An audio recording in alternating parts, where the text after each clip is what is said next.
Guys, tingnan nyo. Ngayon kakain tayo dito sa Cafe de Coral. At ang in-order namin ay itong hot pot. Ayan, pakita ko lang sa inyo, napaka-cute ng hot pot nila dito.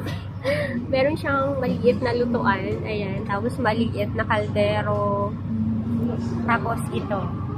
Yung kanila hot pot guys, yung vegetables nila ay merong kasamang pumpkin or kalabasa. So, ayan. Ito yung taingang daga kung tawagin sa atin. Tapos, ayan. Merong mga mushroom and rice noodles doon sa ilalim. Ayan. Kung pupunta din kayo dito sa Hong Kong, pwede kayong kumain sa Cafe de Coral kung gusto niyo ng mga hot pot. So, ayan.